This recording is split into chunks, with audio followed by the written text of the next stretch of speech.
Photo भेजे, एक question है जो IB limited and CB limited है, ठीक उसी पैटर्न का क्वेश्चन है जो हम लोग लास्ट टाइम किए थे गणेश लिमिटेड और कार्तिक लिमिटेड। थोड़ा सा एडजस्टमेंट चेंज होगा, लेकिन परचेज कंसीडरेशन का कैलकुलेशन और परचेजिंग कंपनी को के बुक में जर्नल एंट्री करने का प्रोसेस हम लोग यहाँ पर कर पाएंगे। क्वेश्चन में लिखा हुआ है, यहाँ बैलेंस शीट जो दिया हुआ है वो आईबी लिमिटेड का दिया हुआ है और सीबी लिमिटेड इसको टेक ओवर कर रहा है। मतलब सीबी लिमिटेड का डील हुआ है कि वो सारा एसेट्स ले लेगा, सारा एसेट्स परचेज कर लेगा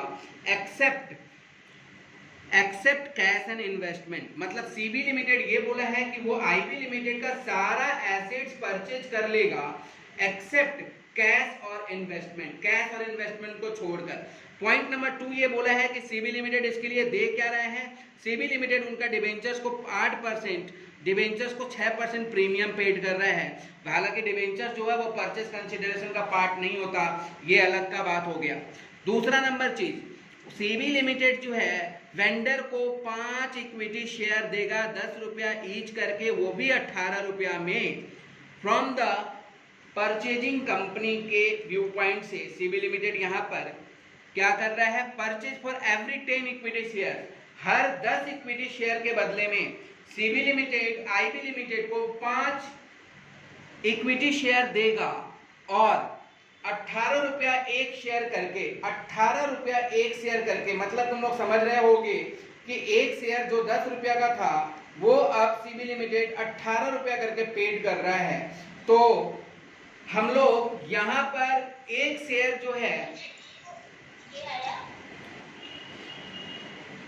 रखो के बदले में 4 रुपया का कैश पेमेंट भी आईबी लिमिटेड कर रहा है, आईबी लिमिटेड को किया जा रहा है और यहाँ पर वो खुद अपना इन्वेस्टमेंट बेच देता है 40% में, इससे कोई लेना देना नहीं है। तो ये पूरा आपका सम है, ये सम आप लोग देख रहे हो, आपके पास भी होगा। आप लोग बाद में जब भी वीडियो आएगा तो आप लोग सम देख कर ही उसको सॉल्व करना। यहाँ पर पहले हम लोग कैलकुलेशन ऑफ परचेज कंसिडरेशन लिखेंगे, लेकिन उसके पहले हम लोग ये जान लेंगे कि कौन सा कंपनी परचेजिंग कंपनी है और कौन सा कंपनी वेंडर कंपनी है।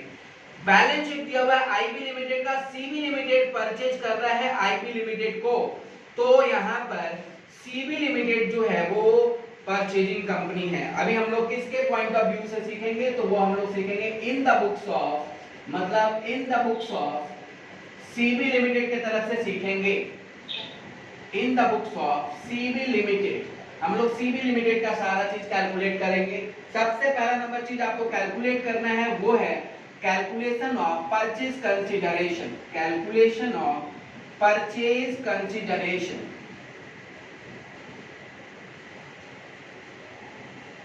कैलकुलेशन ऑफ परचेज कंसिडरेशन आप कैसे करोगे, इसके लिए आपको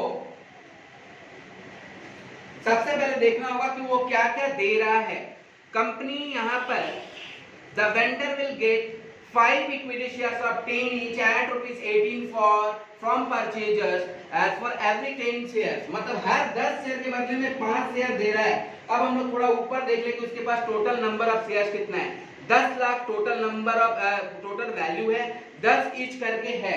तो इक्विटी शेयर्स का इन इक्विटी हम लोग लिखेंगे इन इक्विटी, इक्विटी शेयर में क्या दे रहा है देख लो, उसके पास टोटल नंबर ऑफ शेयर्स है 1 लाख, 10 ईच करके है तो डिवाइडेड बाय 10 कर दिए, नंबर ऑफ शेयर्स कितना हो गया 1 लाख। हर 10 शेयर के बदले में मतलब डिवाइडेड बाय 10 5 शेयर दे रहा है, लेकिन 8 रुपया प्रीमियम में दे रहा है। ये कैलकुलेशन करके बताओ कोई कितना हुआ, 9 लाख।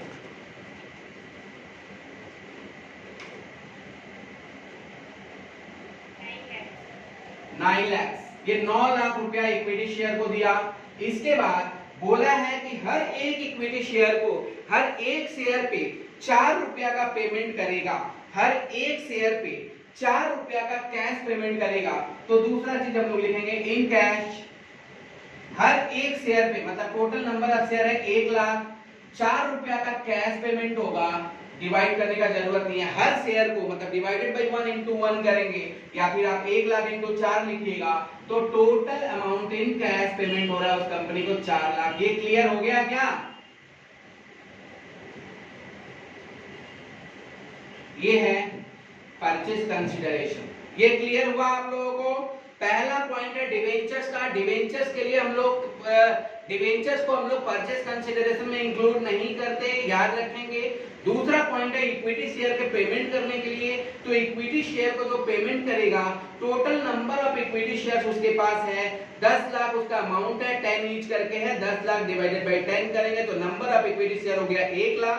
हर 10 शेयर को 5 शेयर दे रहा है अपनी कंपनी में, डिवाइडेड बाय 10 into 5 into 18 करके पेमेंट कर रहा है, मतलब 8 रुपए सिक्योरिटी प्रीमियम पेड कर रहा है, तो 9 लाख का इक्विटी शेयर पेमेंट हुआ। और 1 लाख into 4, हर शेयर के बदले में 4 शेयर पेड कर रहा है, तो 1 लाख into 4 करेंगे तो 4 लाख का कैश पेमेंट करेगा। इस तरह से देखेंगे तो टोटल पेमेंट हो गया कितना का? 13 लाख रुपया का। तो ये 13 लाख रुपया आपका परचेज कंसीडरेशन हुआ। स्टेप 2 में हम लोग निकालते हैं उसका औकात इतना था कि नहीं था, वो हम लोग कैलकुलेट करेंगे। Calculation of purchase net what, calculation of net what, उसका एग्जैक्टली नेट वॉट कितना था, मतलब उसका औकात कितना था, ये हम लोग फाइंड आउट करने के लिए जितने भी एसेट्स हैं सबको उसके रिवैल्यूड में कैलकुलेट करेंगे। सबसे पहले देखेंगे लैंड एंड बिल्डिंग है ना, लैंड एंड बिल्डिंग।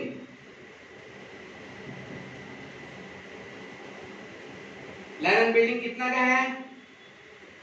ठीक है, मत बोलो, 6 lakh. Land and building 6 lakh का है। लैंड एंड बिल्डिंग के बाद प्लांट है जिसका रिवैल्यूड फिगर कुछ नहीं है, यहाँ पे लिखेंगे प्लांट, और प्लांट कितना का है? 3 लाख का है। प्लांट के बाद यहाँ पर इन्वेस्टमेंट है, लेकिन हम लोग इन्वेस्टमेंट इसलिए नहीं लेंगे क्योंकि फर्स्ट लाइन में ये क्लियर बोला गया है, फर्स्ट लाइन में ये क्लियर बोला गया है कि इन्वेस्टमेंट जो है वो टेकन ओवर नहीं करेगा। वेंडर कंपनी इन्वेस्टमेंट नहीं ले रहा है और कैश नहीं ले रहा है, तो हम लोग भी इसको टच नहीं करेंगे, हम लोग इन्वेस्टमेंट छोड़ देते हैं। तीसरे लाइन में उसके बाद है स्टॉक। स्टॉक 1 लाख रुपए का वो पूरा ले लेगा, तो यहाँ पे हम लोग लिखेंगे स्टॉक 1 लाख रुपए का पूरा ले लेंगे। समझ में आया ना? स्टॉक इन्वेस्टमेंट और कैश किस लिए नहीं ले रहे हैं? इन्वेस्टमेंट और कैश इसलिए नहीं ले रहे हैं क्योंकि सीबी लिमिटेड आईपी लिमिटेड का इन्वेस्टमेंट और कैश को टच नहीं कर रहा है, फॉर परचेज कंसीडरेशन के लिए छोड़ दे रहा है, सभी एसेट्स ले लेगा इन दो चीजों को छोड़कर। इसके बाद डेटर्स का जो वैल्यू है, डेटर्स का वैल्यू है वो है 8 लाख, किसी का भी रिवैल्यू फिगर नहीं है, डेटर्स का वैल्यू है 8 लाख, यहाँ पे हम लोग 8 लाख लिखेंगे। और प्रीलिमिनरी एक्सपेंसेस इसके बाद है जो कि एक फिक्सिशियस एसेट्स होता है, उसका कोई वैल्यू नहीं होता है, वो आपके कंपनी को ही स्वाहा, हम नहीं लेंगे, वो आपके कंपनी का पाप है। तो टोटल कितना हुआ बताइए? 8 1 9 3 12 6 18 लाख रुपया का आपका ग्रॉस नेटवर्क हुआ। इसमें से हम लोग लेस करेंगे, लेस डिवेंचर्स। डिवेंचर्स का पेमेंट जो वो कर रहा है कंपनी, वो कैसे कर रहा है? डिवेंचर्स का जो पेमेंट हो रहा है कंपनी का, वो लिखा हुआ है 6% प्रीमियम के साथ हो रहा है। ऊपर देखेंगे डिवेंचर्स उसके पास कितना का है? 6 लाख का है।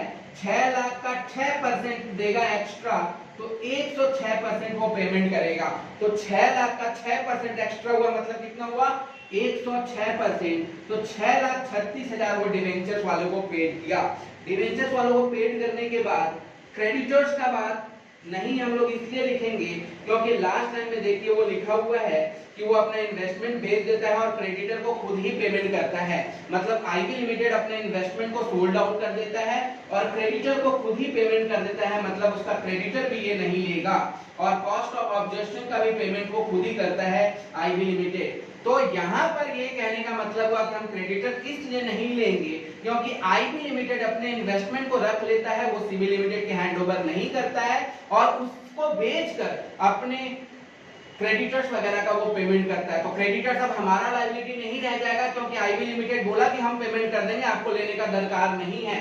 तो हमारे पास सिर्फ एक ही लायबिलिटी रह जाएगा, 6,36,000 का डिवेंचर माइनस करने पर कितना आया? 18 lakh minus 6,36,000।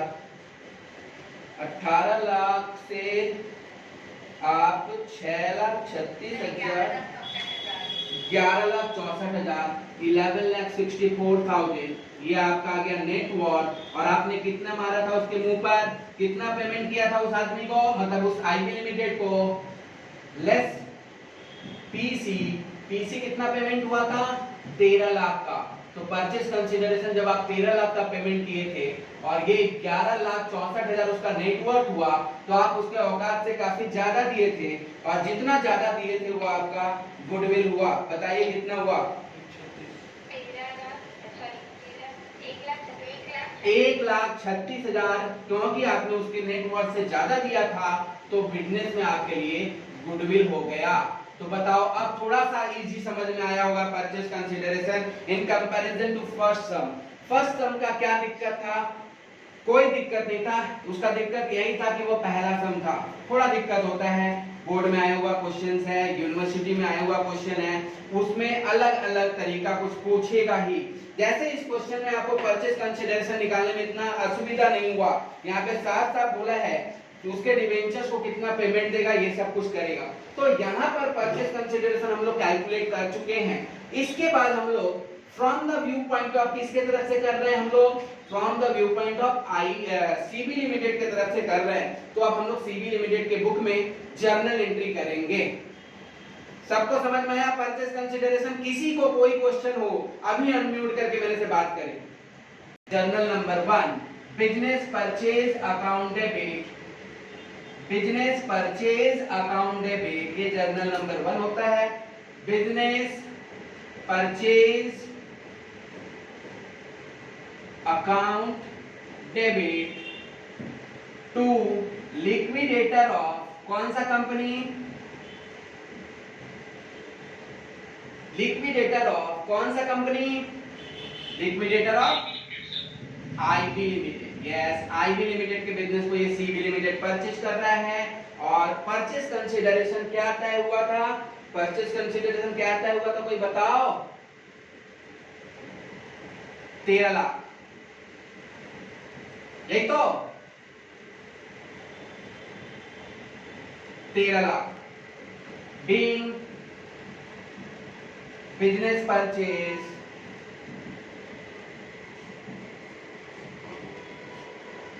at agreed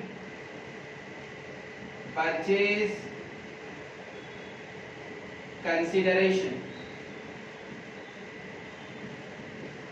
13 lakh का ही हुआ था ना बिजनेस परचेज का पीसी परचेज कंसिडरेशन। अबे एक दिन तो बोलते रहो, तुम लोग क्या कर रहे हो? हाँ, तो ऑन रखो तुम। बी नंबर, हम लोग क्या करते हैं, स्टेप नंबर 2, हम लोग क्या करते हैं, उनके पास जितने भी एसेट्स थे जो हम लोगों ने ले लिया, उनके जितने भी लायबिलिटीज हैं जो हम लोगों ने अपने ऊपर ले लिया, वो सब अपने बुक में इनपुट करते हैं, सब अपने बुक में ट्रांसफर करते हैं। जैसे हम लोग यहाँ पर उनके पास जो जो एसेट्स आप लोग नेट वर्थ में कैलकुलेट किए थे वो हम लोग लेंगे। लैंड अकाउंट डेबिट, कितना का जमीन था, 6 लाख का। लैंड के बाद हम लोग लेंगे plant account debit, plant account debit 3 lakh का। प्लांट के बाद हम लोग इन्वेस्टमेंट नहीं लेंगे क्योंकि इन्वेस्टमेंट वो अपना खुद बेच रहा है। स्टॉक लेंगे, स्टॉक कितना का लेंगे, 1 लाख का। 1 लाख के बाद हम लोग डेटर्स लेंगे, कितना का डेटर्स लेंगे, 8 लाख का। इसके बाद कैश हम लोग इसलिए नहीं लेंगे, अगर नहीं बोलता कुछ तो जरूर ले लेते हैं। कैश हम लोग इसलिए नहीं लेंगे क्योंकि वो अपने कैश को खुद रख रहा है, इन्वेस्टमेंट को खुद रख रहा है, और क्रेडिटर का पेमेंट भी वो खुद कर रहा है जो कंपनी लिक्विड हो रहा है। इसीलिए हम लोग उसके इन्वेस्टमेंट को, उसके क्रेडिटर को और उसके कैश पे हाथ नहीं लगाएंगे। एक लाइन छोड़कर सगुन के लिए एक लाइन छोड़ दिया करते हैं। 2, जितने भी डिवेंचर्स हैं उसके जो डिवेंचर्स हैं 8% डिवेंचर जो रिटर्न अप हो गया टू 8% डिवेंचर्स हम लोग ले लिए यहाँ पर, और डिवेंचर्स को 6,36,000 का पेमेंट किए। और इसके बाद 2, बिजनेस परचेज हम लोग क्रेडिट करेंगे बिजनेस परचेज जो आपका डेबिट हुआ था वो आपका अभी क्रेडिट होगा और ये होगा 13 लाख का। और आप जब बैलेंसिंग फिगर करोगे तो ऊपर का बैलेंसिंग फिगर में गुडविल मिलेगा, तो यहाँ पे गुडविल अकाउंट डेबिट हो जाएगा। कितना हुआ? 1,36,000 शायद। हाँ, गुडविल आपका मिला, ये आपका बैलेंसिंग फिगर मिला 1,36,000। लिखेंगे being all assets and liabilities are transferred from IB Limited to CB Limited. Being all assets and liabilities are transferred from IB Limited to CB Limited. Revalued figure नहीं है इसलिए eight revalued figure लिखने का जरूरत आपको लगे तो लिख देना at revalued figure.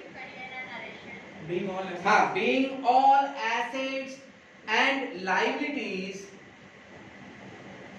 transferred from IB Limited to CB Limited at revalued figure।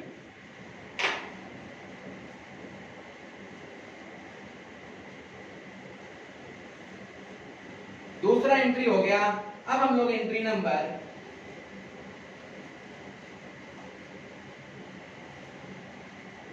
Entry number 3 करेंगे डिस्चार्ज करने के लिए। उसका डिस्चार्ज करने के लिए हम लोग क्या लिखेंगे? पहले एंट्री में liquidator of IB limited credit हुआ था, अभी आपका वो डेबिट होगा। यहां पर लिखेंगे liquidator of IB limited account debit to, कितना पेमेंट करना है हमको? 13 लाख का पेमेंट करना है। To equity share capital, equity share capital अपनी कंपनी में दे रहा है। Total number of equity share 1 lakh का था ना? Total number of equity share 1 lakh का था। हर 10 के बदले में 5 इक्विटी शेयर दे रहा है, ये भी बोला है। हर 10 शेयर के बदले में अपनी कंपनी में 5 इक्विटी शेयर दे रहा है और 18 रुपया करके दे रहा है। 18 रुपया, लेकिन हम लोग यहाँ पे 10 ही लिखेंगे क्योंकि हम लोग सिक्योरिटी प्रीमियम रिजर्व को अलग से शो करेंगे। कितना हुआ कैलकुलेशन करके? ये हो गया आपका 1 लाख 5 लाख का। To security premium reserve SPR, इसका हम लोग इस तरह से करेंगे। 1 lakh total number of share था, 10 ईच करके देना है 8 रुपया। 10 रुपया ऊपर दिखाए हैं, प्रीमियम को अलग से दिखाते हैं, इसलिए 1 लाख डिवाइडेड बाई 10 इंटू 8 करेंगे। टोटल नंबर ऑफ यहां पर कितना हो गया? क्या बोल रहे? ओहो शिट, यहां इंटू 5 किए नहीं, इंटू 8। अब करिए 1 lakh divided by 10 into 5, her 10 share के बदले में 5 शेयर देगा। कितना हुआ ये? 4 लाख। और यहाँ पर ये भी बोला है कि प्रत्येक हर एक इक्विटी शेयर को अब 4 रुपया का कैश भी इनाम में देगा। तो यहाँ पर लिखेंगे टू कैश, एक्चुअली ये कंपनी कैश में हम लोग कुछ नहीं लिखते, बैंक ही लिखेंगे। और 1 lakh total number of shares है, 4 रुपए ईच करके पेमेंट करना है। तो 1 लाख इंटू 4 करेंगे तो 4 लाख का कैश पेमेंट भी हो गया। यहाँ पे लिखेंगे being discharge of purchase consideration, being discharge of purchase consideration, being discharge of purchase consideration.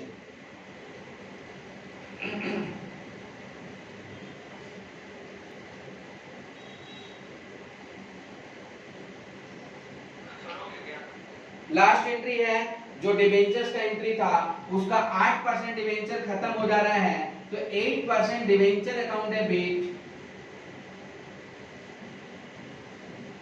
To 10% debentures account. और यहाँ बोला नहीं है कि वो किस तरह से होगा, तो हम लोग समझ लेंगे 6,36,000 का पूरा पेमेंट वो फेस वैल्यू में अपनी कंपनी में ट्रांसफर किया है। बस 8% प्रीमियम उस समय दिया है जब उनको डिस्चार्ज कर रहा था, लेकिन अपने कंपनी में ट्रांसफर किया है तो उसको फेस वैल्यू में ट्रांसफर किया है। 6,36,000 हम लोग पूरा यहाँ पर डिस्कस करेंगे। तो 6,36,000 आपको यहाँ पर रखना है उसके डिबेंचर्स को क्लियर करने के लिए। तो ये है अभी भी हम लोग from the view point of purchasing company को ही क्लियर करेंगे। और अब हम लोग नेक्स्ट वीडियो में या नेक्स्ट क्लास में हम लोग इससे थोड़ा सा अपर लेवल का क्वेश्चन करेंगे, जिसमें आप बैलेंस शीट भी सीखोगे। क्या बोली? इसका नरेशन